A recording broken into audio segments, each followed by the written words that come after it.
What's up guys, it's DWrecked, and today I have a special video introducing and teaching you a brand new triple ramp rush. This new technique is also explosive proof and only requires 30 to 40 mats per layer, the same as a double ramp wall rush.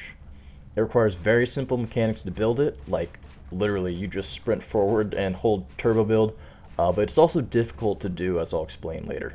To start, I'm going to cover its uses, its limitations, and then finally move on to the tutorial. There are different improvements you can make to the ramp as you get better at it, starting with 3 layers and transitioning to 4 layers and maybe even 5. At its most basic form though, this rush provides you 3 layers of protection. It's thick enough to withstand bouts of explosives, and the gaps between each ramp give the first and second layer more time to gain full health. This means brick is going to be the best material to use with this material since it builds the quickest and also has higher total HP you can take advantage of. That's going to make you a lot harder to shoot down. Eventually, as you progress, you can add a wall in between your first 2 ramps for an added layer of cover from the front. This rush is awesome when you're taking fire from the front as well, or pushing directly over someone, and it's even more useful if they have explosives. Enemies can no longer just fire one Klinger, one C4, or one Splody boy, one RPG at you, and knock your whole ramp down like they can with other advanced builds like the double ramp wall floor rush, for example. I've only seen one other anti-explosive ramp rush at all, which is over on Beaks' YouTube channel, so feel free to go over there as well, subscribe to him. He has a lot of in-depth tutorials too. Just let him know with a comment that DWrecked sent you. Now, this technique is very simple because it literally requires you to sprint forward and hold down turbo build to build ramps in succession. It's simple, but it's also pretty difficult to master because of the amount of precision it requires to repeat the triple ramp in a single build. The awesome thing though is if you do end up messing up the build, you're still going to be left with a very solid backup plan because you'll still be building easily a double ramp and can always add in another wall for protection. So how is this technique possible?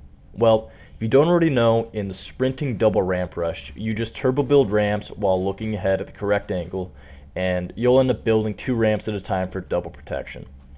You can also choose to add a wall or floor and wall in between each ramp to bolster your build by an extra layer or 2. This new rush uses the same principle to sprint forward and build a 3rd ramp. You see, there's a very small window in Fortnite's builds that kind of allows you to place a 3rd ramp below your other 2.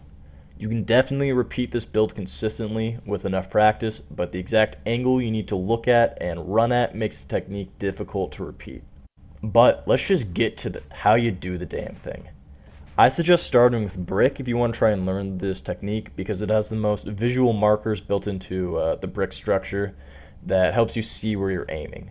I'm going to slow this down as much as possible because it is a pretty precise move. First, we place down 2 ramps in front of us.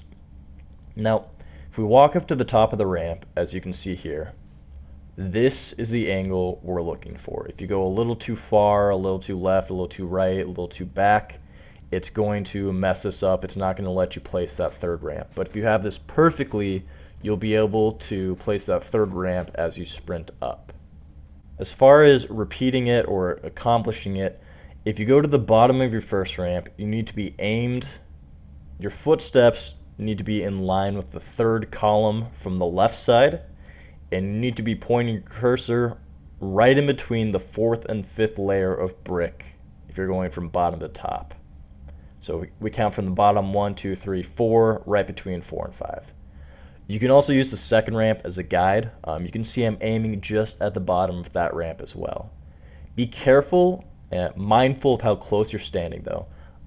In this image right here, I have my feet just on top of the first ramp and I get boosted in the air when I start building, which puts me in the perfect spot to do this build. You're going to need to adjust your aim a little bit, just a tad based on your distance to the ramp. On wood, the markers are going to be, if you're just barely staying on the ramp again, you should be looking at the same section of ramp. It's going to be through this kind of splintered piece of wood right here where I'm aiming, and also at the bottom of the 2nd ramp. After you find that perfect angle, which is going to take a lot of practice and awareness to do consistently, you need to run up the ramp and hold that angle locked down.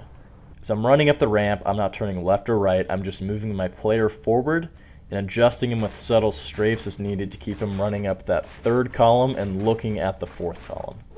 You can compare these two videos to see what I did wrong. You can see in this first video that I hold the angle down perfectly and continuously build all the way up. Whereas in this other one, I just lose that angle a little bit as my aim drifts too far towards the middle, and I end up losing my third ramp. Again, this isn't terrible because at worst we still have a solid double ramp to back it up. Go ahead and rewind and pause this video as much as you need to find that ideal angle. You'll probably need to refer back to it a few times if you want to get this down. As you get better at it though, you can progress to adding a wall between your first two ramps, so it'll go ramp, wall, ramp, ramp. I didn't attempt to do it with floors, but I imagine it gets a little more complicated with that. You can also do this technique with any material and any elevation of land, so it doesn't have to be flat to start, but it'll be a lot easier when you're first trying to learn it. I'd like to see how you guys try this out. If you guys are able to repeat this, if you find any little hidden tricks that might make it easier or make it more repeatable. And although I hope you guys enjoyed the video. It was a really cool discovery for me that I didn't even think was possible, and it's pretty low risk since it does have a backup plan to it. Make sure you like the video if you enjoy building tips and subscribe to keep up with my content. In the comments, let me know how your practice with this goes, and tell me if you think you'll use it in a game or not. If it's too difficult, if you think it's cool because it still has that backup plan, let me know one way or the other. As always though, thank you for watching, and I'll see you next time.